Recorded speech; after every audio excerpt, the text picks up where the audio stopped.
Hello friends, नमस्कार। Friends, limited liability partnership को लेकर हाल ही में गवर्नमेंट के रूल्स में कुछ इम्पॉर्टेंट चेंजेस हुए हैं, कुछ बड़े बदलाव हुए हैं। तो ये चेंजेस क्या हैं, किसको कैसे अफेक्ट करते हैं, तो let us see these changes. सबसे पहले लिमिटेड लायबिलिटी पार्टनरशिप होता क्या है। लिमिटेड लायबिलिटी पार्टनरशिप एक बिजनेस ऑर्गेनाइजेशन है। जैसे कंपनी होती है, पार्टनरशिप होती है, वैसे ही लिमिटेड लायबिलिटी पार्टनरशिप है। लिमिटेड लायबिलिटी पार्टनरशिप कंपनी के और पार्टनरशिप के बीच में एक ऐसा ऑर्गेनाइजेशन है जिसमें कंपनी से रिलेटेड एडवांटेज मिलते हैं और पार्टनरशिप के लिए जैसी फ्लेक्सिबिलिटी मिलती है।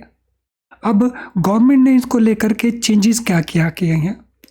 लिमिटेड लायबिलिटी जो बेसिक लॉ है वो है LLP एक्ट 2008, लेकिन ये चेंजेस क्या किए हैं उनको देख लेते हैं।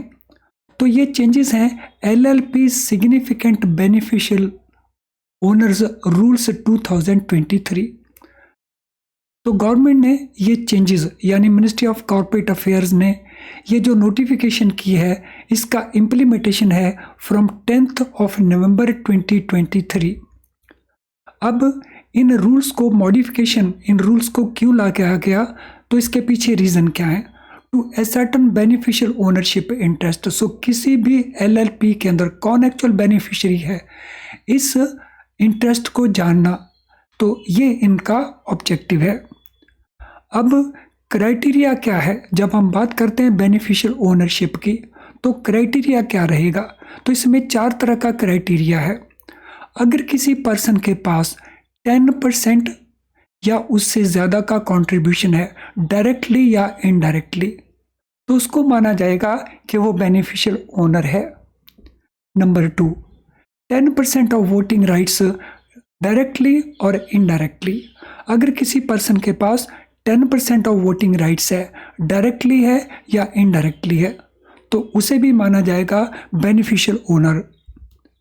10% ऑफ टोटल डिस्ट्रीब्यूटेबल प्रॉफिट्स। अगर किसी पर्सन का शेयर है डिस्ट्रीब्यूटेबल प्रॉफिट्स के अंदर 10% या उससे ज़्यादा टोटल डिस्ट्रीब्यूटेबल प्रॉफिट्स के अंदर, तो उसको भी बेनिफिशियल ओनर माना जाएगा।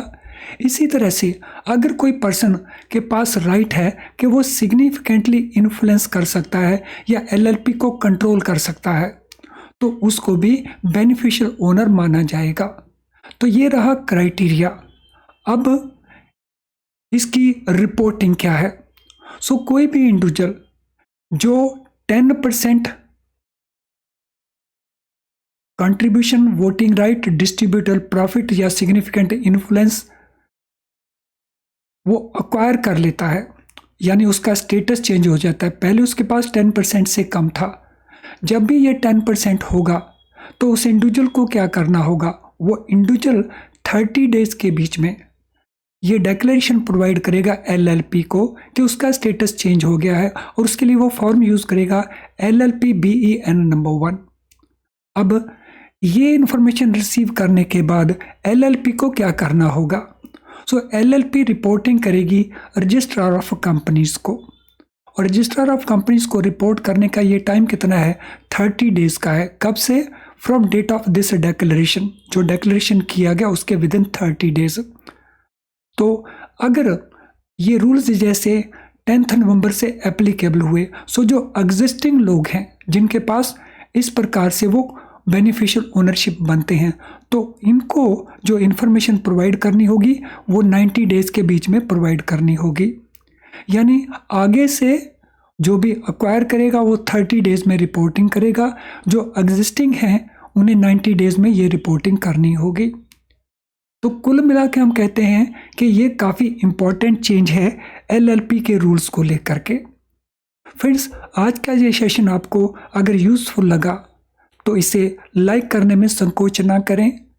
अगर बेनिफिशियल लगा आपको तो इसको शेयर करें ताकि इसका बेनिफिट और भी कई सारे स्टूडेंट्स ले सकें या और भी लोग ले सकें।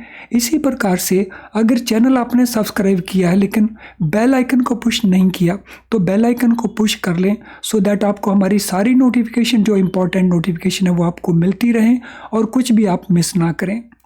ऐसे ही अगर आपने चैनल सब्सक्राइब नहीं किया है तो चैनल को सब्सक्राइब कर लीजिए, वो भी बेल आइकन के साथ, ताकि हमारे सारे नोटिफिकेशन इमीडिएटली आपको मिल जाएं। फ्रेंड्स, इस वीडियो को वॉच करने के लिए thank you very much. All the best.